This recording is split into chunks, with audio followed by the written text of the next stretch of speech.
let's see what else did you have cooking up, Paul?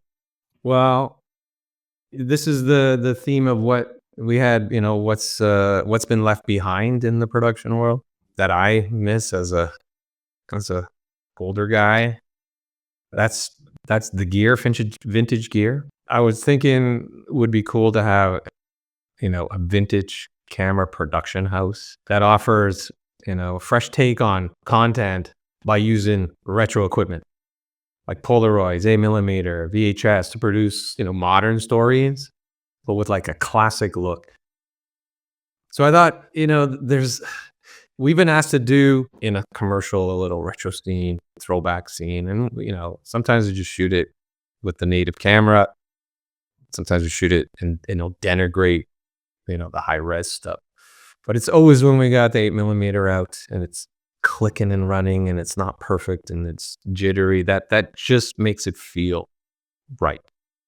And if there was some company that, loved everything about vintage camera equipment, which is that, film look, that unmatched like warmth, that dirty, that grainy, that juicy feel. So some cinephiles, format fans that love to just tinker and play with the VHSs of the world and how those lines kind of started blue and red until it kind of got signal, and just loved, plugging things in and opening things up. I think the format fans would really get into that too. And then the nostalgia, that feel, the footage itself, I think it just adds a different vibe. I know there's apps out there that do it, and there's some good ones. And they're there for a reason, because there's a lot of sterilized stuff out there. The cameras are so good for 8K. I mean, no distortion on lenses is like what people are looking for. For me, quite frankly, I grew up in 4:3 televisions that were, I don't know, 280p, right? That's how I saw my world. So, and there's something about it that just feels right. You could be the aficionados for when a production team hires you. Like, you need a surf guy to shoot your surfing footage. There's a guy. That's all he does. You could rent it out. I think a lot of DPs out there, would love to get their hands on this stuff and just play with it. But that's exciting. Josh, did you not shoot stuff on a VHS recently?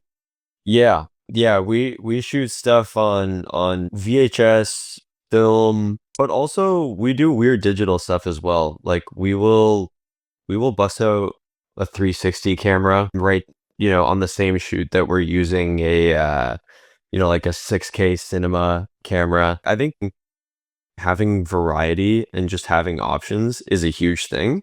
Something you'd probably be maybe surprised, Paul, is, young people, especially around, my age. I'm 24, but I think if you go talk to any 18-year-old, talk to anybody, they're obsessed with this type of thing and they're very interested in it. And you'll find film loaders out there who are absolute wizards at it, and they're literally still in film school and they're like 21, and that's them. Like they're just so interested in it. They probably watched all the YouTube videos. There really is an opportunity for somebody who feels like it's really just something that could be their passion. There's a creative demand for this. You are a director. So that means you and other directors are feeling this way, and that, it's a needed thing. That's an awesome idea and just a great way to niche down a production company. And I think, to your point of the passionate people that get their hands on this and curate the machinery and show up film, the watchability in that is huge. There's unboxings of new shit, but how about an unboxing of a 1981 reel of film to then go load on in a camera, to go take a shot and do a side-by-side with a Sony, and see what the differences are and why. And I watch, cameras, videos and lens videos like ad nauseum. It never stops. But they're generally in that same wheelhouse, modern-ish equipment and upgrades to last year. Every now and then there's a cool lens that does what an old lens does, and everyone's like, "Ooh, look at that."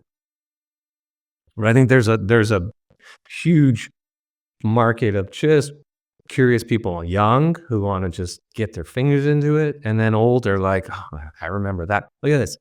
Look at this. My old. These are not even old. I owned these things. Okay, this. I wish I could turn this on. Wait, what is that? What kind of phone is that? This is an old Motorola brick phone. That's what I'm saying. Motorola. Nice. So, I mean, I don't think I can get a battery pack with it, but I swear somebody has one, and I could. There's the I mean, the towers are down 40 years ago, so there's no way I can get a signal. But even this still works, man. And I got what I got in here. I got Eminem's cassette. How's Nice. that? So that's when I last listened to this shit. But it sounds different. It doesn't work sometimes. It bugs me, but it's cool. And I got to rewind it, with a pencil. It does those things that's tactile. There's emotion to that stuff, and that I loved. And I think everything's kind of really sterile. And my son's 16, and he laughs and he plays this thing, and he loves just listening to the thing just chug along, mechanical, right? So there's a lot of good things going for the nostalgia, and I think just the play factor, and being that you know where the DVD rental shops are in the city, they do that, and it's amazing that they do. Bay Street Video. Here we go. Yeah, there's a few, and they survive, and they're cherished, right? Because they're keeping something alive. A couple music houses, you can go and record, rent their studio and play on old microphones and old amps, and the sound is just completely different. You almost sound better with all that reverberation. Well, it's not all exposed in 8K digital.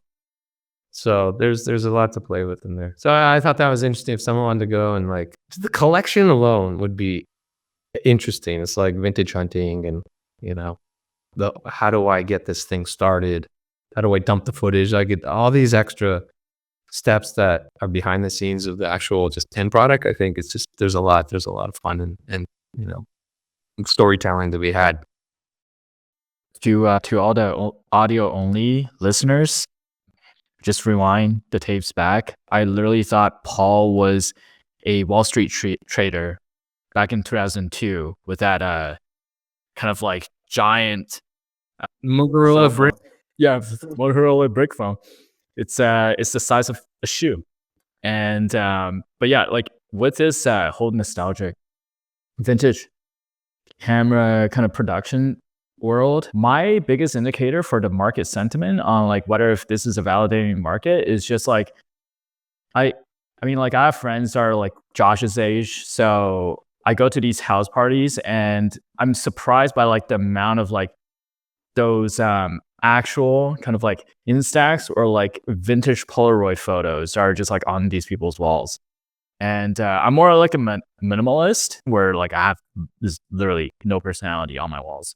But yeah, all these younger generation folks, especially Gen Z, they all have pretty much vintage photos style of pictures with their friends, and then just all posting it. And then I think that's just the biggest validating market factor right there, where all the cool kids pretty much is doing this action. You either need to buy just an Instax and then buy their kind of refillable Polaroid photo cartridges, or maybe you kind of focus on a craft. There's going to be a giant segment of these people that wants to learn more about their craft. So you could also potentially create a whole ecosystem of workshops within this production company, where some of the chocolate makers locally, they figured out that it doesn't make sense for them to just only sell premium chocolates when they're a craft chocolate maker.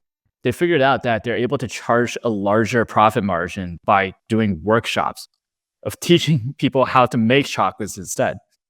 And I can see literally the same case on this side. To generate that like on-ramp of market demand, you could probably actually provide these workshops to get people buy into actual craft and skill and the art form of it, and then just generate like a whole local ecosystem around it.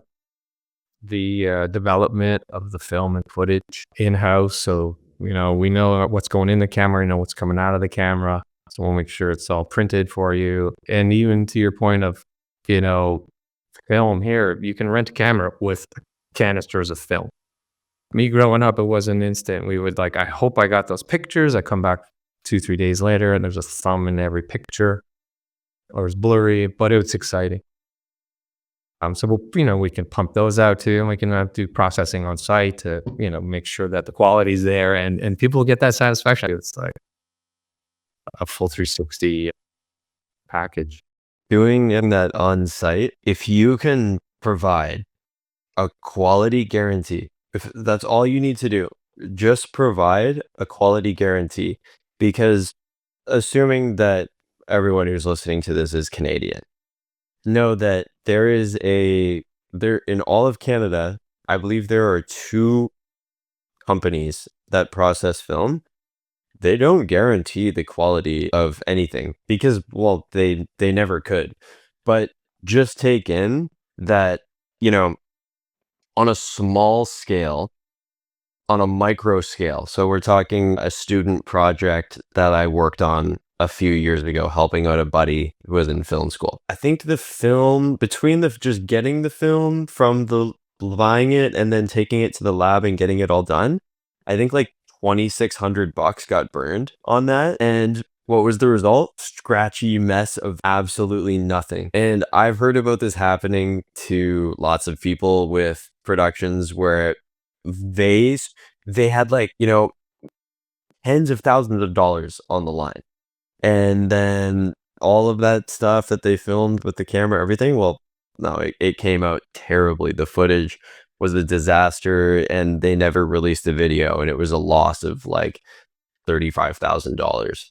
So if you're able to actually provide a quality control guarantee by having this all in-house, yep, we are the film authority, and, providing the cameras and having a quality guarantee every step of the way, you could get so much money diverted your way. Because remember what I said about I lost a couple grand on something like that. Anybody else who's working on, let's say like large scale TV or, music videos or anything that's just longer format. The longer it is, the more film it uses, and it gets really expensive. It'll quickly get to tens of thousands, and then it will go to the hundreds of thousands in larger scale productions every single time. So you could get some very large corporate clients knocking on your door from companies like Warner Bros. And saying like, hey, we want to use your facilities because you have a quality guarantee. Yeah, I would say start out by building an ecosystem around, just vintage anything cameras, because there's a demand for it. It fell off, but it's coming back really hard.